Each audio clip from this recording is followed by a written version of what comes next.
শুভেচ্ছা সহ আমন্ত্রণ জানাচ্ছি দেশের এবং দেশের বাইরের সকল দর্শক শ্রোতাকে বাংলা ফিরাতের সংবাদে আয়োজনে বার্তা কক্ষে রয়েছি আমি সত্যজিৎ সিংহ।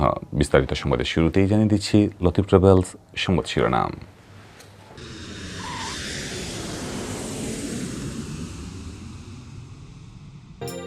তিন বছর বন্ধ থাকার পর ফের খুলছে মালয়েশিয়ার শ্রমবাজার। মালয়েশিয়ার সাথে বাংলাদেশের সমঝোতা চুক্তি সম্পন্ন।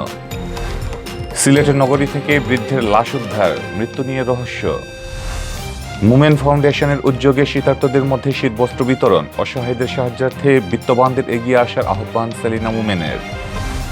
মহাবিজয় দিবস উপলক্ষে বঙ্গবন্ধু পরিষদ মক্কা মহানগর শাখ আলোচনা সভা। আপনারা দেখছিলেন লতিফ ট্রাভেলস সংবাদ শিরোনাম, এবারে বিস্তারিত। ৩ বছর বন্ধ থাকার পর ফের খুলছে মালয়েশিয়ার শ্রমবাজার। রোববার সকালে মালয়েশিয়ার পুত্রজায়ায় বাংলাদেশ ও মালয়েশিয়ার মধ্যে শ্রমবাজার নিয়ে সমঝোতা চুক্তি সম্পন্ন হয়েছে।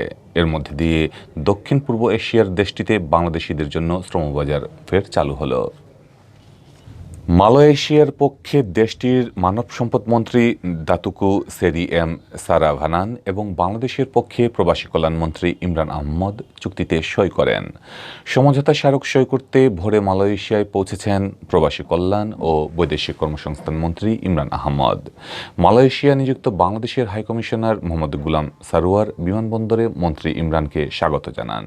শ্রম কাউন্সিলর মোহাম্মদ জহিরুল ইসলাম, শ্রম কাউন্সিলর মোহাম্মদ হেদায়েতুল ইসলাম মণ্ডল ও মালয়েশিয়া আওয়ামী লীগের ও কমিউনিটি নেতারাও সেখানে উপস্থিত ছিলেন। ২০১৮ সাল থেকে মালয়েশিয়ায় বাংলাদেশের শ্রমিক নেওয়া বন্ধ হয়ে যায়। দেশটিতে ১০ লাখেরও বেশি বাংলাদেশি শ্রমিক রয়েছে। করোনা ভাইরাস মহামারীর সময় মালয়েশিয়া প্রবাসী যেসব বাংলাদেশি শ্রমিক দেশে এসেছিলেন, পরে তাদের জন্য দেশটিতে প্রবেশ বন্ধ হয়ে যায়। গত ৩ বছরে কয়েকবার মালয়েশিয়ার বাজার খোলার খবর শোনা গেলেও তা বাস্তবায়িত হয়নি। চলতি বছরের ফেব্রুয়ারিতেও কর্মী নিয়োগ নিয়ে বাংলাদেশ ও মালয়েশিয়ার জয়েন্ট ওয়ার্কিং গ্রুপের আলোচনা হয়। সেখানে মালয়েশিয়া ও বাংলাদেশের পক্ষ থেকে তাদের বিভিন্ন প্রস্তাব তুলে ধরা হয়। দীর্ঘদিন বন্ধ থাকার পর গত ১০ ডিসেম্বর বাংলাদেশ থেকে সব পেশার কর্মী নেওয়ার অনুমোদন দেয় মালয়েশিয়া সরকার। বিশেষ করে গৃহকর্মী, বাগান, কৃষি, উৎপাদন, পরিষেবা, খনি ও খনন এবং নির্মাণ খাতে বাংলাদেশি কর্মী নেবে দেশটি। গত শুক্রবার প্রবাসী কল্যাণ ও বৈদেশিক কর্মসংস্থান মন্ত্রণালয়ের সভাকক্ষে আন্তর্জাতিক অভিবাসী দিবস ২০২১ উপলক্ষে আয়োজিত সংবাদ সম্মেলনে মন্ত্রী ইমরান জানান, সিন্ডিকেট ছাড়াই মালয়েশিয়ার শ্রমবাজারে কর্মী পাঠাতে দেশটিতে জনশক্তি কর্মসংস্থান ও প্রশিক্ষণ ব্যুরোর অধীনে ডাটা ব্যাংক থেকেই বাংলাদেশ কর্মী পাঠাবে। মন্ত্রী বলেন, আমি কোনো সিন্ডিকেটের পক্ষপাতী না। আমরা যে প্রস্তাব পেয়েছি সেখানে সিন্ডিকেটের কোনো বিষয় নেই। সিলেটে নগরীর ধূপাদিঘির উত্তরপাড়স্থ প্রাণী সম্পদ অধিদপ্তরের কোয়ার্টারের সামনে পরিত্যক্ত জায়গা থেকে এক বৃদ্ধের লাশ উদ্ধার করা হয়েছে। গলায় ফাঁস লাগানোর চিহ্ন থাকায় ৫০ঊর্ধ্ব ওই ব্যক্তির মৃত্যু নিয়ে রহস্য দেখা দিয়েছে। রোববার সকাল ১১টার দিকে লাশটি উদ্ধার করে পুলিশ। সন্ধ্যা পর্যন্ত ওই ব্যক্তির পরিচয় শনাক্ত করা সম্ভব হয়নি। সিলেট কোতোয়ালি থানার ওসি মোহাম্মদ আলী মাহমুদ বলেন, ওই ব্যক্তির বয়স আনুমানিক ৫০ বছর। তার গলায় ফাঁসের চিহ্ন আছে, তাই মৃত্যু নিয়ে রহস্য দেখা দিয়েছে। ময়নাতদন্তের জন্য লাশ উদ্ধার করে ওসমানী মেডিকেল কলেজ হাসপাতাল মর্গে পাঠানো হয়েছে।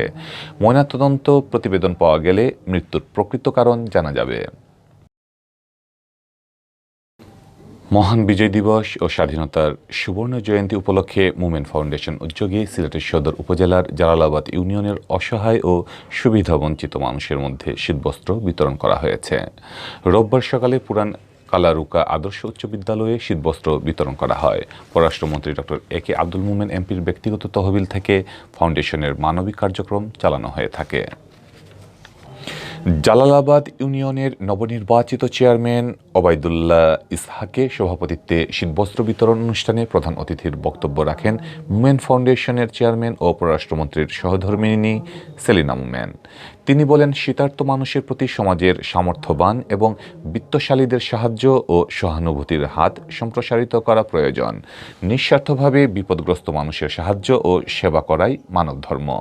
সেলিনা মোমেন আরও বলেন, শীতের প্রকোপ বেড়েছে, তেমনি বেড়েছে গরিব দুঃখী মানুষের দুর্ভোগ। শীত নিবারণের পোশাক এবং কম্বল কাঁথার অভাবে অভাবী মানুষ কষ্টও পায়। তিনি সকলের আহ্বান জানিয়ে বলেন, আসুন আমরা যে যা পারি তাই দিয়েই শীতার্তদের পাশে দাঁড়ায়। মোমেন ফাউন্ডেশন সৃষ্টি করা হয়েছে এবং এ সংস্থা সবসময় অসহায় ও দরিদ্র মানুষের পাশে থাকবে। অনুষ্ঠানে বিশেষ অতিথি হিসাবে বক্তব্য রাখেন জাতীয় মহিলা সংস্থা সিলেট জেলার চেয়ারম্যান হেলেন আহমদ ও মোমেন ফাউন্ডেশনের সহ সাধারণ সম্পাদক সফিউল আলম জুয়েল। মহান বিজয় দিবস উপলক্ষে দোয়া ও আলোচনা সভা করেছে বঙ্গবন্ধু পরিষদ মক্কা মহানগর শাখা। মক্কার স্থানীয় একটি কমিউনিটি সেন্টারে এই অনুষ্ঠানের আয়োজন করা হয়।